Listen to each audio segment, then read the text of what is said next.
De cara, mais uma vez, o autor começa o texto usando um articulador. Veja como isso é importante, né? Esse articulador, eu diria que ele é até um articulador de linguagem coloquial. Né? Por quê? Lembre-se que o texto foi publicado na Folha-Tim.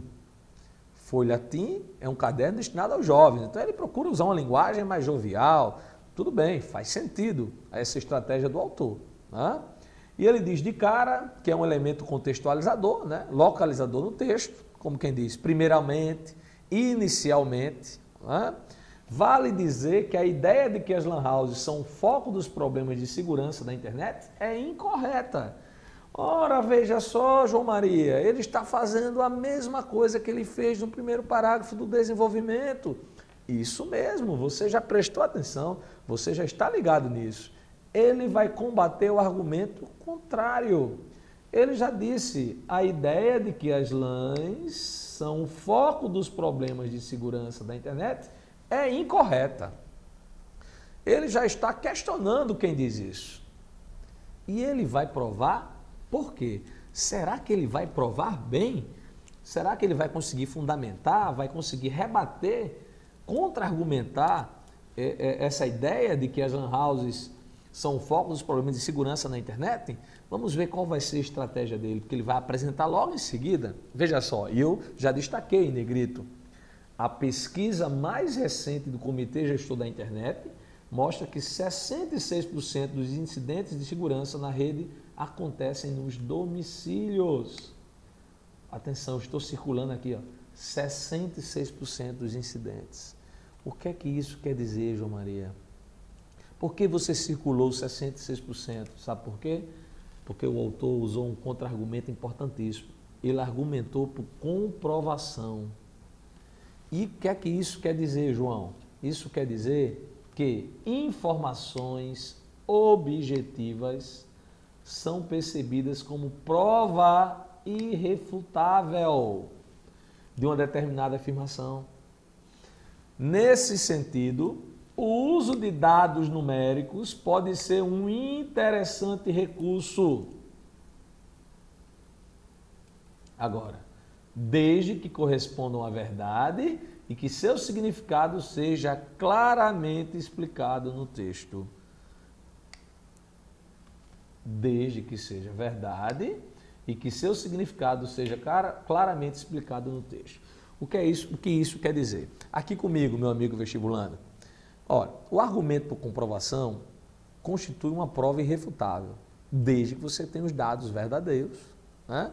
Que você saiba os dados, ou que a prova apresente alguns dados para você e que você possa fazer uso desses dados. Cuidado para não usar a informação quando o vestibular disser que você não pode usar. Mas, se você tiver os dados, os argumentos ficam mais fortes, porque contra os números não há argumentos. Aí você vai ter um argumento praticamente irrefutável. Então, a estratégia de argumentar por comprovação é muito válida. E veja como o autor rebate, refuta o argumento contrário. É incorreto dizer que as LANs são um perigo, né? Que os incidentes acontecem nas lan houses. É incorreta. Por quê? Porque ele mostrou uma pesquisa. Né? Uma pesquisa ele está fundamentada, apresentou dados e derrubou este argumento. Então vejam que o autor, a estratégia dele é apresentar o argumento contrário e derrubá-lo. Né? Derrubar esse argumento contrário, refutar esse argumento. Ok? Vamos voltar para o texto, mais um parágrafo. As LANs, apesar de representarem um número maior de acessos, respondem por apenas 15%. Veja que é a continuação daquele parágrafo. Né? Ele continua o parágrafo. E aí, vou voltar para outra informação que eu acabei de dizer agora há pouco. Né? Eu disse que o uso de dados numéricos pode ser um interessante recurso, desde que corresponda à verdade e que seu significado seja claramente explicado no texto. Claramente explicado no texto. Ok? E veja que ele faz isso. No parágrafo seguinte, ele vai comentar: as LANs, apesar de representarem um número maior de acessos, respondem por apenas 15%. 15%. E aí vem a marca do autor, vem a marca de opinião, faz sentido. Né? Para o dono da LAN, o computador é a ferramenta de trabalho. Ele precisa manter o antivírus atualizado, bloquear sites mal intencionados e limpar o conteúdo da máquina periodicamente. De outra maneira, perde dinheiro. E aí acompanhe, meu amigo vestibulando, que eu marquei aqui a palavrinha computador e marquei a palavrinha máquina. Para lembrar a você, meu amigo vestibulando, para lembrar a você que este tipo de coesão é muito importante no texto, né? Ele usa hipônimos e hiperônimos. Olha, acompanhe comigo. Todo computador é uma máquina, mas nem toda máquina é um computador. Você viu aí? Todo computador é uma máquina, mas nem toda máquina é um computador. Então, voltando à análise do texto, quero que você acompanhe lá na telinha. Vamos analisar este parágrafo, que é a apresentação de dados, que ele já apresentou, é a continuação dessa apresentação, e a justificativa. Eu chamei sua atenção. Eu posso apresentar dados? Devo. Argumento por comprovação é importante? Demais. Agora, você tem de justificar, você tem de explicá-los para o leitor, para que ele venha, ao longo do texto, concordando com você. E a expressão faz sentido, né? Marca juízo de valor no texto. A argumentação por comprovação e explicação dos dados. Perfeito. Este parágrafo, nós já podemos ir para o último parágrafo do desenvolvimento do texto, né? Mas há perspectivas boas também. E eu chamo mais uma vez aqui, comigo, vestibulando, eu chamo mais uma vez a sua atenção. Tenha cuidado, veja a construção desse texto, como ele é legal.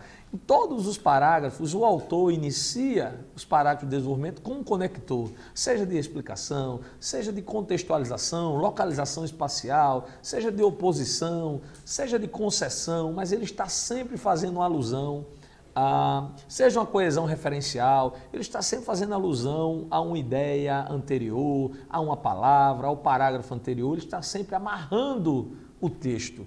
Essa cadeia é importantíssima, ok? Vamos lá no texto. Mas há perspectivas boas também.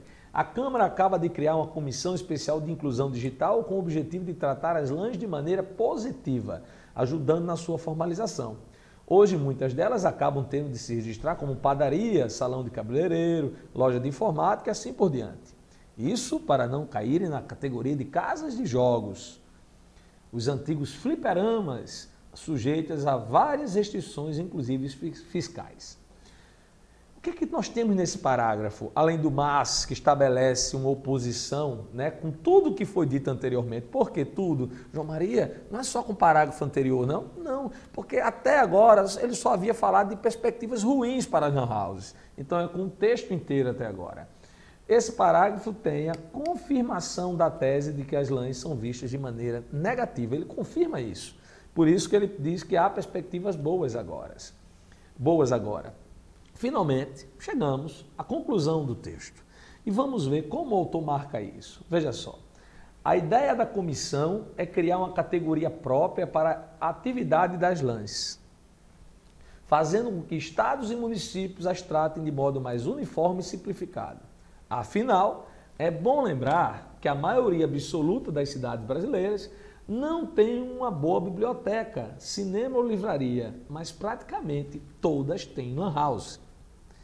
Esse é um aspecto fundamental. E aí eu queria que você, vestibulando, pensasse comigo aqui, raciocinasse comigo o seguinte. O que ele diz aí é uma verdade. Toda cidade hoje tem uma lan house, mas nem toda cidade tem uma biblioteca. Então nós temos de encarar a lan house como um fato. A lan house tem de ser vista como um fato. E nós temos de saber lidar com ela. Por que não, né? Melhorarmos as condições das lan houses, não colocarmos requisitos legais intermináveis, mas esse é o ponto de vista defendido pelo autor. Eu estou apenas interpretando o ponto de vista defendido por ele, que fique bem claro. Mas nós temos de ver que a lan house já faz parte do dia a dia do jovem, já faz parte do dia a dia da turma teen, como diz o próprio texto, né? Então, voltando lá. Veja só, além de ter a continuação do parágrafo anterior, nós temos alguns elementos importantes aqui no texto. O é bom lembrar que está aqui, eu vou destacar um pouquinho, é um articulador meta-enunciativo de caráter deôntico. João Maria, você falou grego para mim, você não precisa saber desse nome. Eu só quero que você entenda que ele indica o grau de imperatividade atribuído ao conteúdo proposicional. Traduza, João Maria. Ele indica o grau de importância do que vem a seguir. Então, quando o autor chama a atenção, é uma estratégia para você. Ei, vem cá, use na sua argumentação, use no seu texto. Quando você diz, é bom lembrar que, você chama a atenção do seu leitor para isso que você vai dizer. Você dá um grau de importância para o que vem a seguir. É uma boa estratégia argumentativa. Então, quando ele diz lá no texto, é bom lembrar que a maioria absoluta, ó, veja só, ele prepara para a sua ideia final, para a sua conclusão, para o seu ponto de vista, né? Ele prepara com isso. E depois, essa é, na verdade, a justificativa para tratar as lan houses de maneira mais uniforme, pelo menos isso. Tratar as lan houses de maneira mais uniforme. É isso que o autor quer, é isso que o texto expõe, né? É isso que o texto pede e é isso que o texto comprova para a gente de forma muito clara, muito bem escrito, de linguagem simples. Viram que ele usou a modalidade culta, mas um pouco informal em algumas expressões, porque o texto é vinculado no caderno Folhetim da Folha de São Paulo, voltada para o público jovem. Espero que vocês tenham gostado, espero que vocês tenham compreendido, que eu possa ter ajudado, espero voltar outras vezes e que vocês tenham uma boa sorte na prova do vestibular, fiquem tranquilos, parabenizar mais uma vez o professor Luiz Carlos por essa bela iniciativa, pelo programa, e dizer que estamos à disposição para mais um momento, com mais calma inclusive, ok? Boa noite a todos.